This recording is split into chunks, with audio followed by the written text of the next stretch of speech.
One of the things that most concerns me is the self-perpetuating nature of bad science and the way that the most vulnerable members of our society, who should be the people we serve as scientists, are actually left by the wayside in order to preserve the reputations or status of the elite scientists and the people who are, on the one hand, promoting high standards, but on the other hand, operating in very self-serving ways. There is currently no cure, and many with the condition experience inadequate care and support. But there are an estimated 250,000 people in the UK suffering from ME, and currently we are letting these people down. Many primary care professionals receive minimal training on ME and are therefore occasionally prone to holding stigmatised, misinformed opinions about the illness. Most doctors don't know what ME/CFS is, and 40% of doctors don't actually believe it's a real condition. A lot of doctors make that mistake of not recognising that there is a specific illness, a specific physiological abnormality, if you like. Many doctors believe that it's just tired all the time, people being fatigued all the time, and that is not the case. This is a multi-system disease with a lot of different symptoms. And fatigue, as many doctors understand it, is not really what we're talking about. It's a misnomer. ME is classified as a neurological disease by the WHO, but I would say there are abnormalities not only in the central nervous and autonomic nervous systems, but also in the immune system and the metabolism of people affected, in particular energy metabolism. These patients have an inability to create energy for physical and mental activities that they want to do.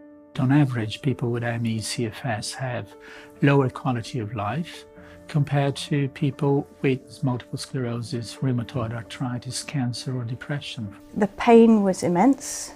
There would be days when I could barely move. Turning in bed was painful. Even having someone walking around in the room, the rustling would be too much noise for me and too much sensory input. I couldn't concentrate. I couldn't hold a phone to have a conversation by phone. I couldn't even work out how to answer my phone when it rang. We want people with this illness to get an early and accurate diagnosis. Sadly, this isn't happening at present. Unfortunately, there is no biomarker for this. There is no diagnostic test that will confirm the diagnosis, and the routine tests that are usually carried out will come back within the normal levels. Around about 40% of people with an initial diagnosis of ME/CFS, when they're referred to a specialist centre, do turn out to have a completely different condition. Many symptoms of ME/CFS occur in other conditions, leading to high levels of misdiagnosis. But crucially, in ME/CFS, there is an abnormal response to physical and cognitive exertion, causing a distinctive delayed post-exertional symptom exacerbation, or PEM, post-exertional malaise. PEM is totally different from the aches and pains and fatigue after exertion, often experienced by healthy people and those with other conditions. It is recognised as essential for making a diagnosis of ME/CFS in conjunction with other key symptoms. Post-exertional malaise is a primary symptom of ME/CFS. It consists of decreased function and an exacerbation of symptoms, usually following a physical event, but it can also follow a cognitive or mental event and even an emotional event. It can literally be just concentrating for an hour on something can be enough to trigger it. Likewise, if I just walked a couple of 100 yards, to begin with, that can often start with headaches or a sore throat coming on, feeling like I'm getting flu-like or coming down with something. And then a couple of days later, it really hits me and I literally can't get out of bed and I feel as though I'm concussed. I can't concentrate and my level of functioning has to be taken down a couple of notches. Post-exertional malaise, it involves a number of facets. And one of those is a reduced capacity to function or to do work or to generate energy.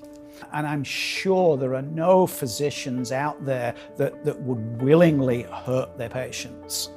But recommended graded exercise can be very, very dangerous. Since 2007, NICE has recommended that graded exercise therapy and cognitive behaviour therapy should be offered to most ME/CFS patients. These were considered to be the interventions for which there is the clearest research evidence of benefit. There was an assumption that faulty illness beliefs and behaviours resulted in patients becoming deconditioned and that this psychosocial cause for persisting illness must be reversible.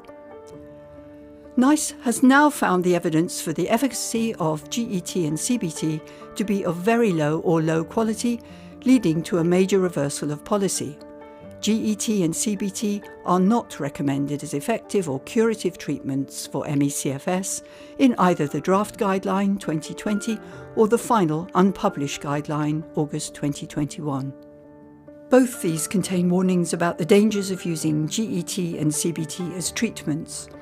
There is recognition that overexertion can cause an exacerbation of symptoms, flare-ups, relapses, and severe illness.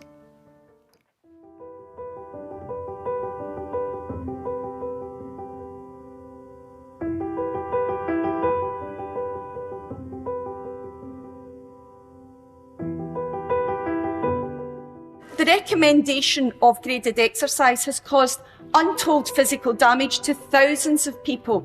In fact, a 2018 survey found that 89% of ME sufferers experienced worsened symptoms after increasing activity. Now, if graded exercise were a drug, it would have lost its licence. It's a huge paradigm shift for anyone to understand. In many illnesses, exercise therapy, aerobic conditioning is very beneficial. In ME/CFS, it isn't, and it in fact exacerbates the illness. When I first experienced this fatigue, I tried to push through it, and it just gets worse and worse and worse, and then would last much longer, and I would have to rest for so much longer. And I've never experienced anything like it. Patients or organisations knew that some people were getting worse, but it wasn't really being reported. So I sort of collated the data, and thousands of people have been made worse. 51% on average have been made worse by graded exercise therapy. And people shouldn't be coerced, because it's unfortunate. People can be coerced in all sorts of situations to exercise, and that really shouldn't be allowed.